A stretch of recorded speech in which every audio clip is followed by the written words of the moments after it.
Question ये कहता है कि sir a 1.2 metre tall girl spot a balloon moving with the wind in a horizontal line at a height of 88.2 metre from the ground level। यानी हिंदी में बात करूं तो वो कहता है 1.2 मीटर लंबी लड़की हवा में क्षैतिज रेखा में उड़ रहे एक गुब्बारे को देखती है जो जमीन से कितनी ऊंचाई पर है बेटा 88.2 मीटर। यानी एक लड़की है बेटा, कौन है बेटा? एक लड़की, वो यहाँ खड़ी है। यहाँ बेटा वो क्या बेटा? खड़ी है। खड़ी किस पे बेटा? शाबाश बेटा। और इससे कुछ दूरी पर एक क्या उड़ रहा है बेटा? गुब्बारा, यानी बलून उड़ रहा है बेटा। तो किस में उड़ रहा है बेटा? हवा में उड़ रहा है। समझ में आया नहीं आया? सर इसकी जो हाइट है वो कितनी है बेटा? 1.2 मीटर।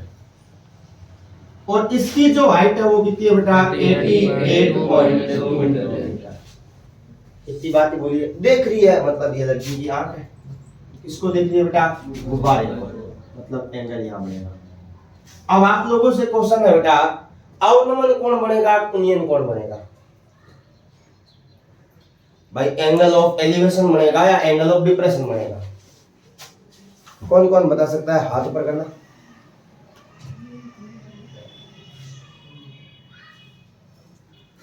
हाँ बेटा, कुनियन नहीं होता, कुनियन होता है। कौन सा कौन बनेगा भैया? Angle of elevation. कैसे पता चला? अभी बताया। नीचे खड़े हो, कहाँ देख रहे हो? तो कौन सा कौन बनता है? भाई ऊपर है, नीचे देख रहे हैं तो डिप्रेशन। तो नीचे और ऊपर देखेंगे तो कौन सा बेटा? और एलिवेशन एंगल बनने के लिए अभी बताया था मुझे एक हॉरिजॉन्टल लाइन चाहिए। कौन सी लाइन चाहिए बेटा? यहाँ लाइन आएगी। अब एंगल कितना बन रहा है वो क्वेश्चन में देख लेते हैं। अभी तो 60 डिग्री है। अभी कितना बेटा? The angle of elevation of the balloon from the eyes of the girl is in any instant is कितना बेटा? 60 डिग्री। ये लो बेटा कितना डिग्री हो गया। क्वेश्चन खत्म हो गया क्या? आगे पढ़ो। वो ये कहता है after some times the angle of elevation reduced to 30 degree. यानी कुछ समय बाद जो एंगल है बेटा उन्नीन कोण वो घट के कितना हो गया? अब 30 हुआ है तो इधर या उधर? उधर। लड़की तो हिल नहीं रही है ना, हवा में लड़की उड़ रही है, गुब्बारे आगे जाएगा। तो इस बार गुब्बारा मान लेते हैं बेटा कहाँ आ गया? यहाँ आ गया।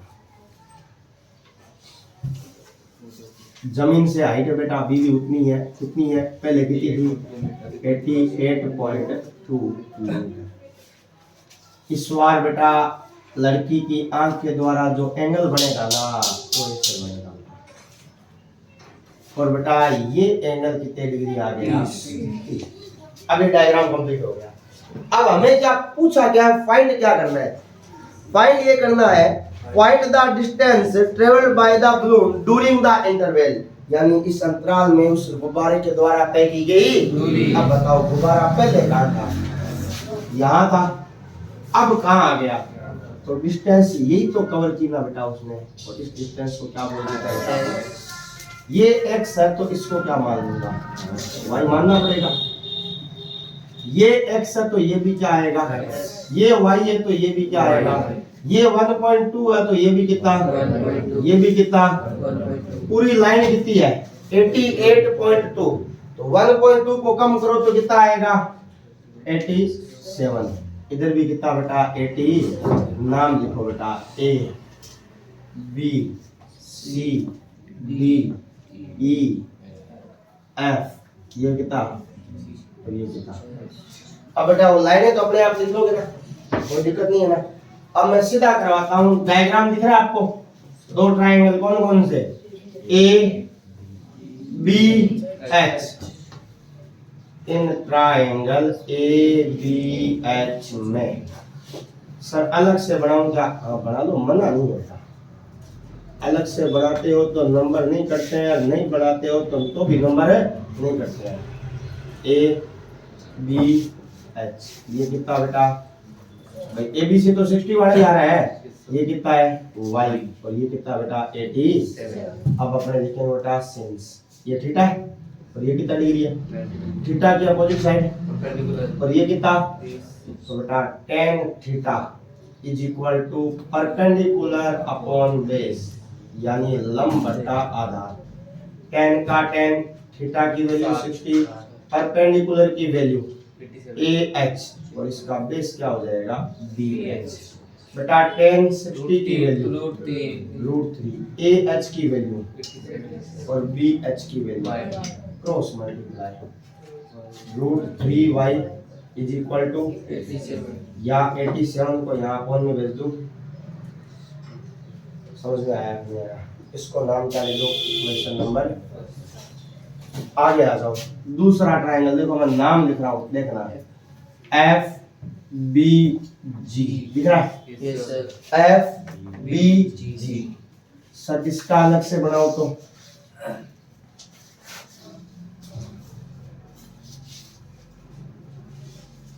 ये तो कितना 87, ये कितना बेटा, ये F, ये B, और ये कितना बेटा, अब ये पूरी कितनी हो जाएगी x प्लस y, पूरी तो होगी बेटा।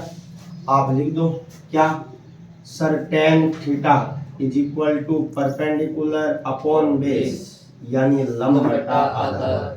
tan का tan, थीटा का मान कितना बेटा 30, परपेंडिकुलर कितना बेटा FG, और बेस कितना बेटा BG। बताओ tan 30 के 1 बटा FG का मान कितना 87, और BG का मान x plus y, cross multiply कर दो, x plus y is equal to 87 root है। एक काम करो, इसको सोल्व करो। सोल्व कैसे करते हैं, अपॉन में रूट है तो हम क्या करेंगे, हर का रेशनलाइजेशन बोलते हैं इसको। ऊपर तो 87 √3 की वैल्यू, वो एक पॉइंट है, नीचे बेटा कितना आ जाएगा, कैंसिलेशन आता है, काटना, 3 एकम 3 दूनी 3 2 जा 6, आगे कितना गया, और कितना बेटा, तो कितना आ गया, y is equal to 29 multiply 173। Solve करो,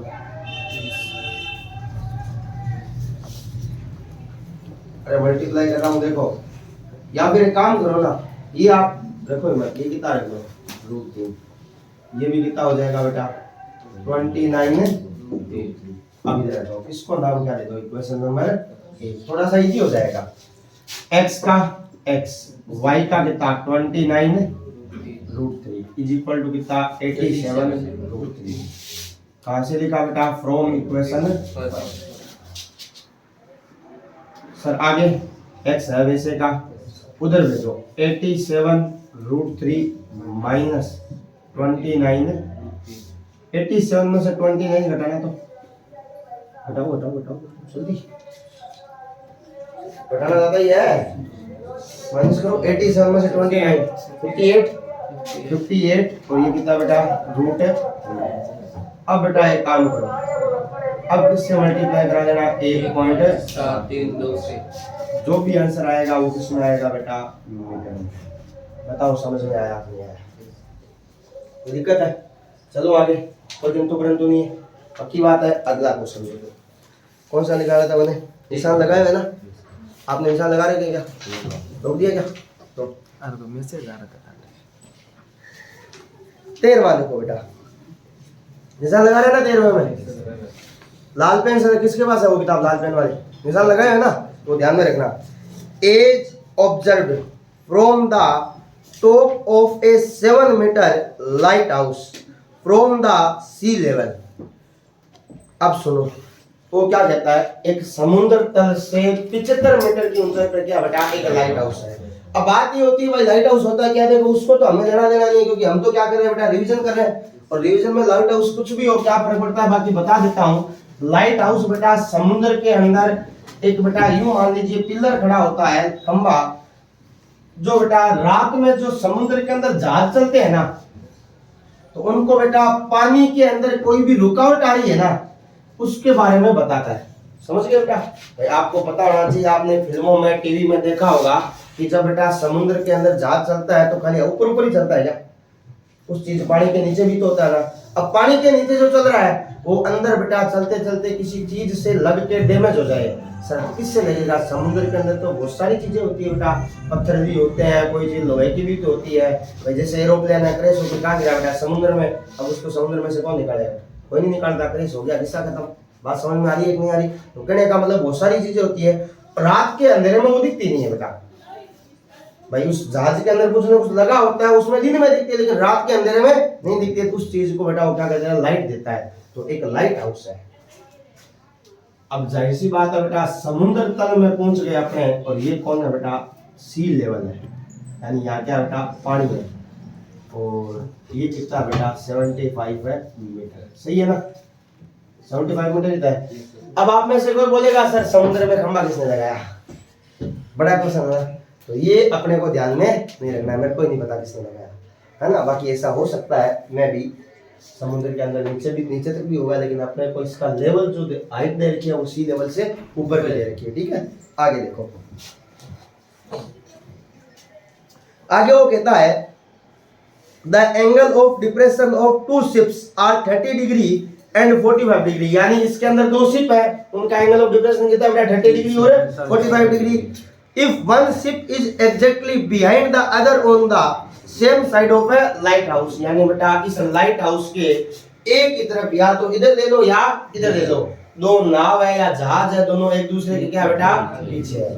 तो मान लेते हैं बेटा एक तो यहाँ है और एक यहाँ है। एक एंगल इसके साथ बनाएगा, एक एंगल किसके साथ बनाएगा? अब बेटा एक बात बताओ मेरे को, सर क्या? एक तो एंगल ये है और एक एंगल ये है। अब बताओ दो एंगल है, एक तो 30 और एक है, बताओ 30 कौन सा होगा?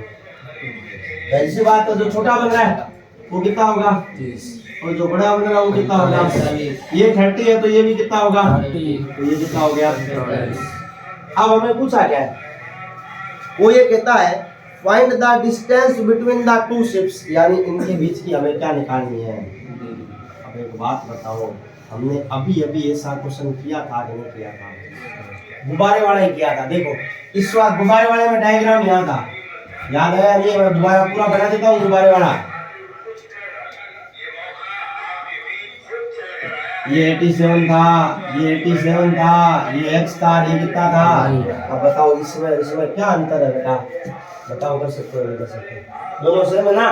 कर दोगे या कराऊं? कर दोगे बेटा, पक्की बात है। आगे देखो, अरे 12वां भी निशान लगाया होगा? नहीं लगाया। 11वां देखो, a TV tower stand vertically on a bank of a canal, यानी एक बेटा टीवी टावर नहर के किनारे पर क्या बेटा लगा हुआ है। अब समझो, आप ऐसे फील करो बेटा, बात को फील करना बेटा। डायग्राम जो बन रहा है ना वो बोर्ड पे बाद में पहले दिमाग में बनना चाहिए। नहर देखी थी सारों की, आईजीएन की, इंदिरा गांधी नहर, है ना? ये नहर है बेटा, समझना। ये मान लेते हैं ऐसे इतनी चौड़ी नहर होती है, बीच में क्या होता है? देखो नदी है ना तो उसका किनारे पे कुछ लगा नहीं सकते क्योंकि दलदल होती है, और नहर है ना उसके किनारे पे लगा सकते हैं क्योंकि किनारे क्या होती है? दीवार चुनाई होती है। इससे हम एक इधर किनारा एक इधर किनारा है। अब इस किनारे पे क्या लगी बेटा? एक टीवी टावर लगा हुआ है, स्टैंडिंग ऑन टीवी टावर। तो अपने मानते हैं बेटा ये क्या बेटा? नहर की चौड़ाई है, ज्यादा बड़ी नहीं मानते अपने, छोटी अपने इंदिरा गांधी बनाने जरूर छोटी बना लेंगे। अब ये बेटा क्या है? एक टीवी टावर है जो कहाँ लगा बेटा? इस नहर पर। अब आगे सुनना, from A point on the other bank directly opposite the tower, यानी बेटा दूसरे किनारे के जो ठीक इसके क्या बेटा? विपरीत है। अब एक किनारा यहाँ है तो दूसरा किनारा क्या हो बेटा? यही होगा। इस किनारे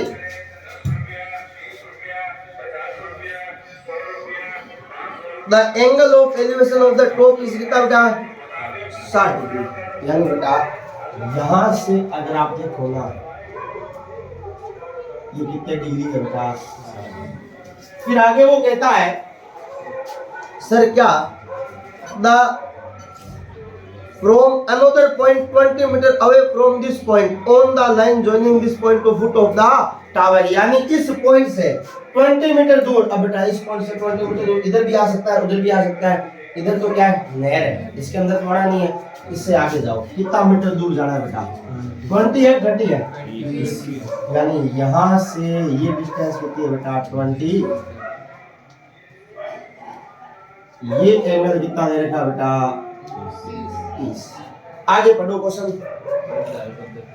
find the height of the tower and width of the canal, यानी दोनों चीजें निकालनी है आपको, एक तो ये हाइट निकालनी है और एक ये विड्थ निकालनी है। अब लैंग्वेज तो लिख लोगे, नाम देता हूं बेटा मैं, ए बी सी, और क्या नाम दे दिया बेटा, डी नाम दे दिया। अब बेटा अगर आप ध्यान से देखें, सर क्या दो ट्रायंगल बन रहे हैं, इन ट्रायंगल ए बी सी लिख रहा है, A B C, sir A B C अलग से बना के दिखाओ, ये बेटा ए, ये बी और ये कितना, ये कितना है 60, ये कितना है, ये कितना है tan theta is equal to क्या होता है, लंब बटा आधार, यानी परपेंडिकुलर अपॉन tan थीटा की वैल्यू कितनी है बेटा, परपेंडिकुलर की वैल्यू AB, बेस की वैल्यू BC, तो tan 60 की value √3 is equal to h upon cross multiply h is equal to कितना आ गया, समझ में आ गया। इसी प्रकार इन ट्रायंगल ABD, AB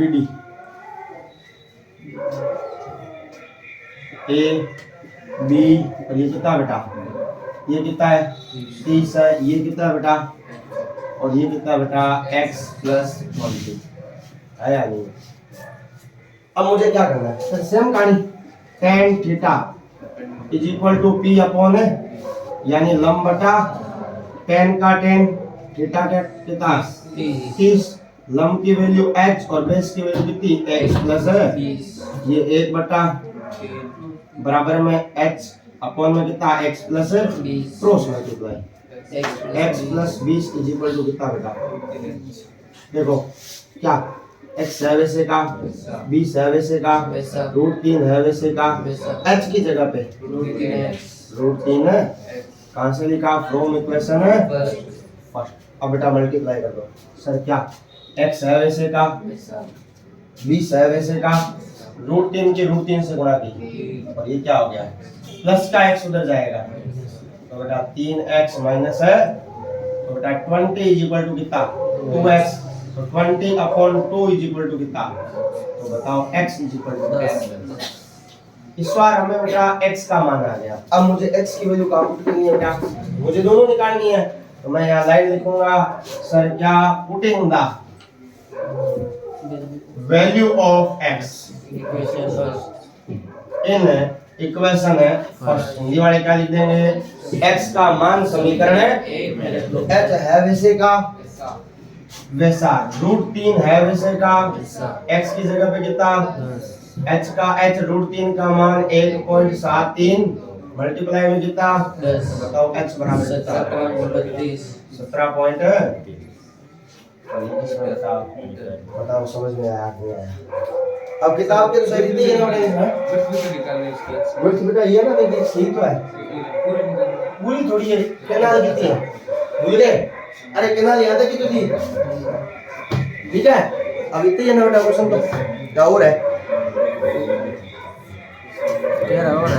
और है कौन सा है, तो बोल दे तो 10वां, हाँ 10वां देखो बेटा, नहीं बेटा 10वां है, two poles of equal heights are standing opposite each other on either side of the road which is 80 meter width, यानी बेटा दो समान लंबाई के खंबे एक सड़क है जिसकी चौड़ाई कितनी है बेटा 80 मीटर है, के आमने सामने क्या बेटा लगे हुए हैं। हिंदी में क्वेश्चन इसी प्रकार है, बस लाइन आगे पीछे बोल दी मैंने, जैसे यानो क्वेश्चन तो समझ में आ गया ना भाई, 80 मीटर चौड़ी के आमने सड़क के आमने सामने क्या लगे हुए बेटा, समान लंबाई के दो खंबे लगे हुए हैं, यानी बेटा ये सड़क है, इस सड़क की ऊंचाई कितनी है, सॉरी चौड़ाई कितनी है, इसके बेटा इधर भी एक क्या लगा हुआ है,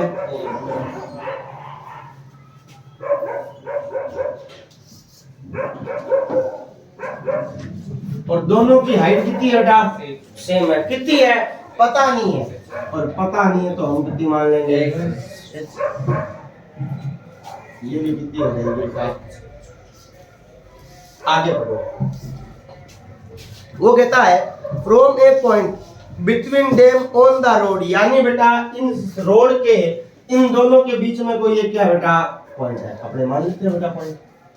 आगे वो क्या कहता है कि sir the angle of elevation of the top of the poles are 60 degree and 30 degree, यानी बेटा इस के टॉप से एक एंगल इधर बनेगा, यहां से बेटा एक एंगल क्या बनेगा बेटा इधर, ये एंगल तो बनेगा कितना बेटा 60 डिग्री, सॉरी ये 30 डिग्री बना और ये कितना बना बेटा, हमें निकालना क्या है sir, find the height of the pole and the distance of the point from the poles. अब देखो बेटा मैं बेटा नाम लिख देता हूं पहले, तो ए बी सी डी और ये लिखा। बेटा एक बात बताओ, मान लो मैंने इतने से को क्या माना, तो ये बचा हुआ कितना आ गया 80 माइनस एक्स, ये आपको पता चलना। दो ट्रायंगल लिख रहे हैं, दोनों उठा लो, क्या in triangle A B C, sir A B C ये रहा। अब इसमें आंखें खुली रखनी पड़ेगी आपको, ये एच है और ये कितना बेटा 80 माइनस है। अगर आप इसको 80 लिख देते तो आपने गलत कर दिया, ये बेटा क्या ए, ये क्या बी और ये क्या, आप लिखेंगे tan theta is equal to लंब बटा आधार, यानी परपेंडिकुलर अपॉन बेस। बेटा tan का tan थीटा की वैल्यू 30, परपेंडिकुलर AB और बेस कितना बेटा BC, tan 30 की वैल्यू बेटा 1/√3 AB की वैल्यू h और ये कितना बेटा 80 माइनस, क्रॉस मल्टीप्लाई कर दो 80 minus x is equal to, और इसको नाम दे दो इक्वेशन नंबर। आगे बेटा दूसरा इन ट्रायंगल कौन सा बेटा ECD, सर बनाओ डायग्राम, ये बेटा h, ये कितना x और ये कितना बेटा 60, ED और ये कितना बेटा, कौन सा डेटा आएगा इसमें भी, तो मैं लिखूंगा tan theta is equal to लंब बटा आधार यानी P अपॉन सर tan का तो tan पड़ा है, थीटा की वैल्यू 60, यहाँ बेटा नाम क्या ED अपॉन में क्या बेटा बेटा tan 60 की वैल्यू √3 ED का मान h, CD का मान x, तो h इक्वल टू कितना आ गया √3x, ये इक्वेशन नंबर है। अब बेटा h का मान कहाँ रखेंगे बेटा, इक्वेशन है फर्स्ट के अंदर। अब आप देखो बेटा उतारोगे, दोबारा शुरू करेंगे बेटा क्या कि sir from equation first, from equation first को उतार दो, कितनी है बेटा 80 minus x is equal to कितना बेटा √3x। देखो 80 माइनस एक्स है वैसे का, √3 है वैसे का, h की जगह पे कितना आ गया √3x, और बेटा लिख देंगे फ्रॉम इक्वेशन कौन सा बेटा, हिंदी वाले क्या लिख देंगे समीकरण है बेटा 80 पड़ा है, माइनस का x उधर जाके √3 की √3 से तो कितना x हो गया 4x, 4 मल्टीप्लाई में सामने कहाँ जाएगा इज इक्वल टू कितना आ गया, तो बताओ x की वैल्यू क्या आ गई। अब x की आ गई, यानी आपको किसके पास में आ गया CD का मान, आपको किसका निकालना है बेटा BC का, भी कैसे निकालोगे 80 माइनस x का मान कितना, तो ये कितना आ गया, ये दो काम तो हो गए। अब एक काम और निकालना है, क्या हाइट निकालनी है, क्या निकालनी है, अब आप लिख दो बेटा फ्रॉम सेकंड इक्वेशन कौन सी बेटा h इज इक्वल टू कितना है √3, h का h √3 का मान कितना है 1 पॉइंट है, x की जगह पे कितना बेटा, अब गुणा करना तुम सारों को मेरे से ज्यादा आता है 34.64, सही है ना रे, ये देखो समझ में आया नहीं आया, कोई डाउट है क्या, कोई समस्या, चलो आगे अगला देखो। अब आ जाओ बेटा 9वें क्वेश्चन पे,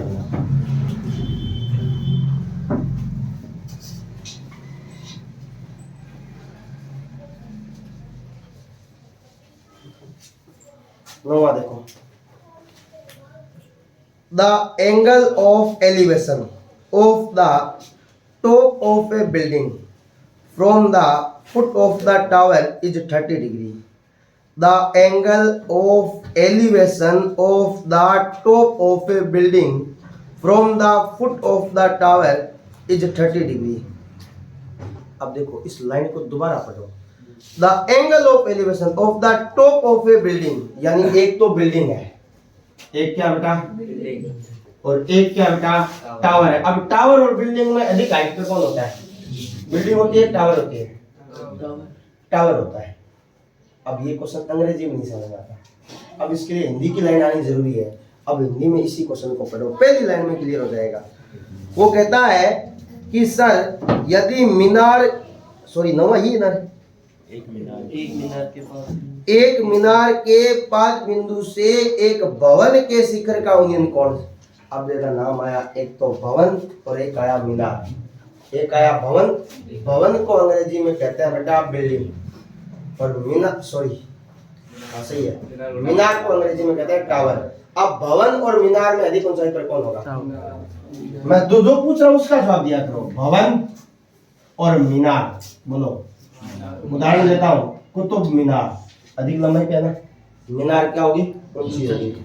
तो भवन को क्या कहते हैं? बिल्डिंग, और मीनार को क्या कहते हैं? टावर। कंपैरिजन किया करो। स्कूल बिल्डिंग, नाम सुनते हो ना हमेशा, स्कूल की बिल्डिंग है, स्कूल की बिल्डिंग का मतलब क्या होगा? स्कूल का भवन, यानी भवन को अंग्रेजी में क्या कहते हैं? बिल्डिंग, और मीनार को अंग्रेजी में क्या कहते हैं? टावर। तो अधिक ऊंचाई पर कौन हुआ? टावर। अब मान लेते हैं ये बेटा, इधर कोई मान लेते हैं ये कौन है बेटा? कहीं भी बना लेते हैं, ये क्या बेटा? टावर है। दोनों कहाँ है बेटा? आमने सामने। अब एक बात बताओ, एंगल कौन सा बन रहा है? एलिवेशन बन रहा है ना। इसका मतलब आप या तो यहाँ खड़े हैं और यहाँ खड़े, यहाँ तो खड़े हो ही नहीं सकते। यहाँ खड़े होने पर कौन सा बनेगा? अवनमन यानी डिप्रेशन बनेगा। बात समझ में आ रही है ना? जो दिक्कत होती है उसको पकड़ते हैं। अब अवनमन बन रहा मतलब या तो यहाँ खड़ा और यहाँ। अब खड़ा कैसे, वो देखो, वो किसका कह रहा है? The angle of the top of a building, top of a building यानी बिल्डिंग का टॉप। अब यहाँ खड़ा है, आगे क्या कहता है? From the foot of the tower, यानी foot of the tower. Tower कहाँ है? ये रहा, इसका ये होगा, नहीं होगा। अब हिंदी में पढ़ना, हिंदी में वो कहता है कि एक मीनार के पाद बिंदु, मीनार ये, मीनार ये बेटा, इसका पाद बिंदु ये रहा। आगे क्या कहता है?